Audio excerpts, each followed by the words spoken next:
പ്രവാസ ലോകത്തെ വാർത്തകളും വിശേഷങ്ങളും അതുപോലെ മാറി മാറി വരുന്ന നിയമങ്ങളും നേരത്തെ അറിയാൻ ഈ ചാനൽ സബ്സ്ക്രൈബ് ചെയ്യൂ. അടുത്തുള്ള ബെല്ലൈക്കൺ എനേബിൾ ചെയ്യാൻ മറക്കേണ്ട. നമസ്കാരം, ഒമാൻ വാർത്തകളിലേക്ക് സ്വാഗതം. ഇന്ന് സെപ്റ്റംബർ 10. പ്രധാന വാർത്തകൾ. അവധിക്കാലം കഴിഞ്ഞതോടെ കുത്തനെ കുറഞ്ഞ് ടിക്കറ്റ് നിരക്ക്. മസ്കത്തിൽ നിന്ന് കേരള സെക്ടറുകളിലേക്ക് 33 റിയാൽ മുതലാണ് നിലവിലെ ടിക്കറ്റ് നിരക്കുകൾ. നാട്ടിൽ നിന്ന് മടങ്ങിയെത്താൻ 50 റിയാലിന് താഴെ ടിക്കറ്റുകൾ ലഭ്യമാണ്. യാത്രക്കാർ കുറഞ്ഞതോടെ നിരക്ക് കുറയ്ക്കാൻ വിമാന കമ്പനികൾ നിർബന്ധിതരാവുകയായിരുന്നു. നവംബർ അവസാനം വരെ നിലവിലെ നിരക്കുകൾ തുടർന്നേക്കും. എയർ ഇന്ത്യ എക്സ്പ്രസിലാണ് താരതമ്യേന കുറഞ്ഞ നിരക്കിൽ ടിക്കറ്റുകൾ ലഭിക്കുന്നത്. മറ്റു ബജറ്റ് എയർലൈനുകളിൽ നിരക്കിൽ നേരിയ വർധനവുണ്ട്. മസ്കത്തിൽ നിന്ന് കൊച്ചി, കണ്ണൂർ, കോഴിക്കോട് സെക്ടറുകളിലേക്കും സലാലയിൽ നിന്ന് കോഴിക്കോട് സെക്ടറിലേക്കുമാണ് കുറഞ്ഞ നിരക്കിൽ ടിക്കറ്റുകൾ. 30 കിലോ വരെ സൗജന്യ ബാഗേജുകൾ, 7 കിലോ ഹാൻഡ് ബാഗേജും അനുവദിക്കും. മസ്കത്തിൽ നിന്ന് കോഴിക്കോട്ടേക്ക് 33.8 റിയാൽ മുതലാണ് ടിക്കറ്റ് നിരക്ക്. തിരിച്ചെത്താൻ 49.45 റിയാലിനും ഓൺലൈനിൽ ടിക്കറ്റ് ലഭിക്കും. കൊച്ചിയിലേക്ക് 33 റിയാലാണ് നിരക്ക്. തിരുവനന്തപുരത്തേക്ക് 43 റിയാലും കണ്ണൂരിലേക്ക് 36.8 റിയാലും തിരികെ ടിക്കറ്റിന് 53.26 റിയാലുമാണ് നിരക്ക്. എന്നാൽ തിരുവനന്തപുരത്ത് നിന്ന് മസ്കത്തിലേക്കുള്ള ടിക്കറ്റിന് 80 റിയാലിന് മുകളിൽ നൽകണം. സലാലയിൽ നിന്ന് കോഴിക്കോട് സെക്ടറിലേക്ക് 44 റിയാലിന് ടിക്കറ്റ് ലഭിക്കും. റിയാദിൽ നടന്ന പ്രഥമ ഇന്ത്യ ഗൾഫ് സഹകരണ കൗൺസിൽ വിദേശകാര്യമന്ത്രിമാരുടെ യോഗത്തിൽ ഒമാൻ സംബന്ധിച്ചു. ഇന്ത്യൻ വിദേശകാര്യമന്ത്രി ഡോക്ടർ എസ് ജയശങ്കറും ഒമാൻ വിദേശകാര്യമന്ത്രി സയ്യിദ് ബദർ അൽ ബുസൈദിയും കൂടിക്കാഴ്ച നടത്തി. ഇരു രാഷ്ട്രങ്ങൾക്കുമിടയിൽ സൗഹൃദം ശക്തിപ്പെടുത്തുന്നത് സംബന്ധിച്ച് ചർച്ചയിൽ ഉയർന്നുവന്നു. രാഷ്ട്രീയം, വ്യാപാരം, നിക്ഷേപം, ഊർജ്ജം, സാംസ്കാരികം തുടങ്ങിയ മേഖലകളിൽ ഇന്ത്യയും ഗൾഫ് രാഷ്ട്രങ്ങളും തമ്മിൽ മികച്ച ബന്ധമാണ് നിലനിൽക്കുന്നതെന്ന് എസ് ജയശങ്കർ ട്വിറ്ററിൽ കുറിച്ചു. 8.9 ദശലക്ഷത്തോളം വരുന്ന ഇന്ത്യൻ പ്രവാസി സമൂഹമാണ് 6 GCC രാഷ്ട്രങ്ങളിലായി കഴിയുന്നത്.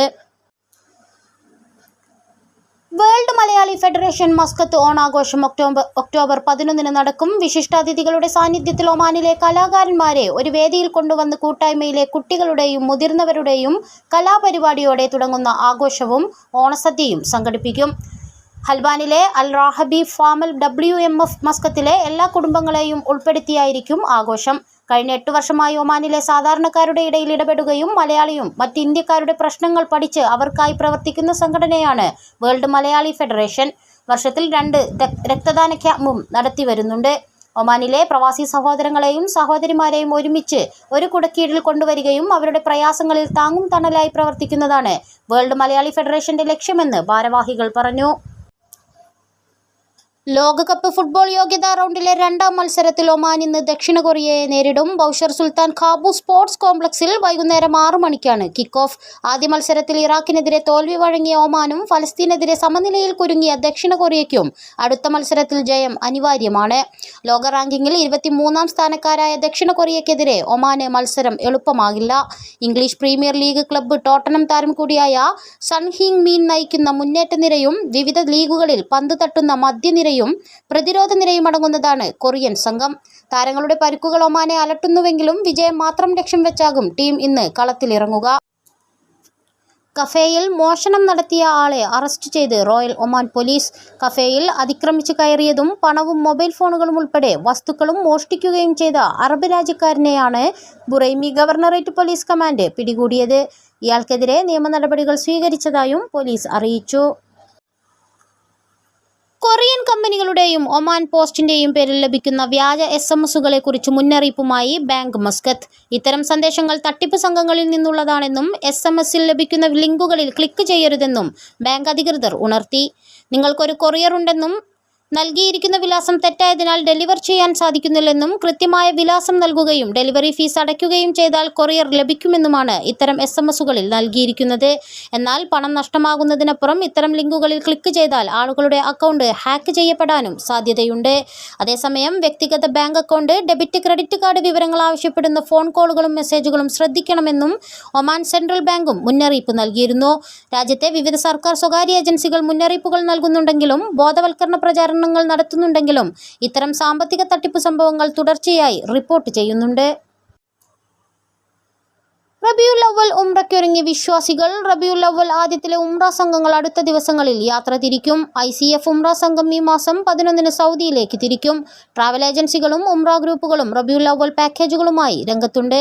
വിശുദ്ധ ഹജ്ജ് കർമ്മത്തിന് ശേഷം ഉംറ സംഘങ്ങൾ സർവീസുകൾ പുനരാരംഭിച്ചിരുന്നു. റബിയുൽ അവ്വൽ ഉംറയ്ക്കായി കൂടുതൽ തീർത്ഥാടകർ അന്വേഷിച്ചെത്തുന്നതായി ഉംറ ഗ്രൂപ്പുകൾ പറയുന്നു. കുടുംബങ്ങളായി റബിയുൽ അവ്വൽ ഉംറ നിർവഹിക്കുന്നവർ നിരവധിയാണ്. തീർത്ഥാടകരെ ആകർഷിക്കുന്നതിന് പ്രചാരണങ്ങളും ഉംറ സംഘങ്ങൾ ആരംഭിച്ചു കഴിഞ്ഞു.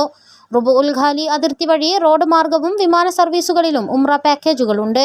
ഹോട്ടൽ നിരക്കുകൾ അനുസൃതമായി പാക്കേജുകളിൽ ചെറിയ മാറ്റങ്ങൾ ഉണ്ടാവാറുണ്ട്. ഹുബ്ബുർ റസൂൽ മസ്കത്ത് സെപ്റ്റംബർ 26-ന് സംഘടിപ്പിക്കുന്ന ഒമാൻ നാഷണൽ ദഫ് മത്സരം സീസൺ 2-ന്റെ പരസ്യ പ്രചാരണത്തിന് പ്രൗഢ തുടക്കം. ഒമാനിലെ വിവിധ ടീമുകൾ മാറ്റുരയ്ക്കുന്ന ദഫ് മത്സരത്തിൽ ജേതാക്കൾക്ക് 12 ഗ്രാം സ്വർണം സമ്മാനമായി ലഭിക്കും. 2ഉം 3ഉം സ്ഥാനക്കാർക്ക് യഥാക്രമം 120 റിയാലും 60 റിയാലും സമ്മാനമായി ലഭിക്കും. അൽ ഹൈൽ ഈജിപ്ഷ്യൻ സോഷ്യൽ ക്ലബ്ബിൽ വെച്ച് നടക്കുന്ന പരിപാടിയിൽ ഒമാനിലെ സാമൂഹിക സാംസ്കാരിക രംഗത്തെ പ്രമുഖർ പങ്കെടുക്കും. സാമൂഹിക മാധ്യമത്തിലൂടെ പെൺകുട്ടിയെ ഭീഷണിപ്പെടുത്തിയ യുവാവ് അറസ്റ്റിൽ. ദാഹിറ ഗവർണറേറ്റിലാണ് സംഭവം. സോഷ്യൽ മീഡിയ അക്കൗണ്ട് വഴി ഇയാൾ പെൺകുട്ടിയെ ബ്ലാക്ക്മെയിൽ ചെയ്യുകയായിരുന്നുവെന്ന് പോലീസ് പറഞ്ഞു. ദാഹിറ ഗവർണറേറ്റ് പോലീസ് കമാൻഡാണ് പ്രതിയെ പിടികൂടിയത്. ഇയാൾക്കെതിരെ നിയമ നടപടികൾ സ്വീകരിച്ചതായും പോലീസ് അറിയിച്ചു. സംസ്ഥാന സർക്കാർ സ്ഥാപനമായ നോർക്ക റൂട്ട്സിന്റെ പ്രവാസി നിയമസഹായ പദ്ധതിയിലേക്ക് കേരളീയരായ ലീഗൽ കൺസൾട്ടന്റുമാരെ ക്ഷണിക്കുന്നു. Oman, Saudi Arabia, UAE, Qatar, Malaysia, Bahrain എന്നിവിടങ്ങളിലാണ് ഒഴിവുകൾ. അഭിഭാഷകനായി കേരളത്തിലും അപേക്ഷ നൽകുന്ന രാജ്യത്തും കുറഞ്ഞത് 2 വർഷം പ്രവൃത്തി പരിചയമുള്ള വ്യക്തിയായിരിക്കണം. താൽപ്പര്യമുള്ളവർ നോർക്ക റൂട്ട്സ് വെബ്സൈറ്റ് സന്ദർശിച്ച് അപേക്ഷാ ഫോറം ഡൗൺലോഡ് ചെയ്യേണ്ടതാണ്.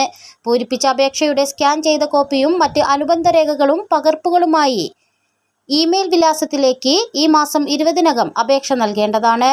വിദേശ രാജ്യങ്ങളിലെ നിയമത്തെക്കുറിച്ചുള്ള അജ്ഞത, ചെറിയ കുറ്റകൃത്യങ്ങൾ എന്നിവ മൂലവും തൻ്റേതല്ലാത്ത കാരണങ്ങളാലും നിയമക്കുരുക്കിൽ അകപ്പെടുന്ന പ്രവാസി കേരളീയർക്കായി സംസ്ഥാന സർക്കാർ നോർക്ക റൂട്ട്സ് വഴി നടപ്പിലാക്കുന്ന പദ്ധതിയാണിത്. മസ്കത്ത് KMCC ഗാല ഏരിയ കമ്മിറ്റിയുടെ ആഭിമുഖ്യത്തിൽ അൽ അൻസാബ് അൽ സലാമ പോളിക്ലിനിക്കിൽ വെച്ച് ബൗഷർ ബ്ലഡ് ബാങ്കിലേക്ക് വേണ്ടി രക്തദാന ക്യാമ്പ് സംഘടിപ്പിച്ചു. ക്യാമ്പിൽ വനിതകൾ ഉൾപ്പെടെ വൻ പൊതുജന പങ്കാളിത്തമുണ്ടായി. രക്തദാന ക്യാമ്പിൽ പങ്കെടുത്തവർക്ക് അൽ സലാമയുടെ VIP ഫാമിലി ഡിസ്കൗണ്ട് കാർഡുകളും അഭിനന്ദന സർട്ടിഫിക്കറ്റുകളും വിതരണം ചെയ്തു. അതോടൊപ്പം ബൗഷർ ബ്ലഡ് ബാങ്ക്, KMCC എന്നിവരെ അനുമോദിച്ചുകൊണ്ട് അൽ സലാമയുടെ അഭിനന്ദന സർട്ടിഫിക്കറ്റുകളും വിതരണം ചെയ്തു. ഇത്തരത്തിലുള്ള മഹനീയവും മാതൃകാപരവുമായ പ്രവർത്തനങ്ങൾ ഇനിയും സംഘടിപ്പിക്കാൻ അൽ സലാമ പോളിക്ലിനിക് മാനേജ്മെന്റിന് സാധിക്കട്ടെ എന്ന് ബൗഷർ ബ്ലഡ് ബാങ്ക് പ്രതിനിധികൾ ആശംസിച്ചു. ഓൾ കേരള വിമൻസ് മസ്കത്ത് വാർഷികാഘോഷ പരിപാടി സെപ്റ്റംബർ 13 വെള്ളിയാഴ്ച വൈകുന്നേരം 5:30 മുതൽ റൂവി അൽ ഫലജ് ഹോട്ടലിലെ ഗ്രാൻഡ് ഹാളിൽ അരങ്ങേറുമെന്ന് ഭാരവാഹികൾ വാർത്താസമ്മേളനത്തിൽ അറിയിച്ചു. അനോഖി എന്ന പേരിൽ അവതരിപ്പിക്കുന്ന വാർഷികാഘോഷ പരിപാടിയിൽ ചലച്ചിത്ര താരം ശ്വേത മേനോൻ, ഐഷ നാദിർ ഷാ എന്നിവർ മുഖ്യാതിഥിയാകുന്ന പരിപാടിയിൽ കൂട്ടായ്മയിലെ അംഗങ്ങളുടെയും നാട്ടിൽ നിന്നും വരുന്ന കലാകാരന്മാരുടെയും പരിപാടികൾ അരങ്ങേറും. തൃശൂർ ചാലക്കുടിയിലെ ബ്രോ ഹൗസ് ബ്രാൻഡിന്റെ DJ ചെണ്ട വിത്ത് വാട്ടർ ഡ്രം ആയിരിക്കും പരിപാടിയുടെ മുഖ്യ ആകർഷണം. കൂടാതെ RJ ഡാൻസ് ഇൻസ്റ്റിറ്റ്യൂട്ടിലെ കലാകാരന്മാരുടെ ക്ലാസിക്കൽ നൃത്തനാടകം, കൂട്ടായ്മയിലെ അംഗങ്ങളുടെ വിവിധ കലാപരിപാടികൾ എന്നിവ അരങ്ങേറും. പരിപാടിയിലേക്ക് പ്രവേശനം സൗജന്യമാണെങ്കിലും പാസ് മൂലം നിയന്ത്രിക്കുന്നതാണ്. ഇതോടുകൂടി ഇന്നത്തെ വാർത്തകൾ ഇവിടെ പൂർണ്ണമാവുന്നു. കൂടുതൽ ഒമാൻ വാർത്തകളും വിശേഷങ്ങളുമായി നാളെ വീണ്ടും കാണാം. നമസ്കാരം.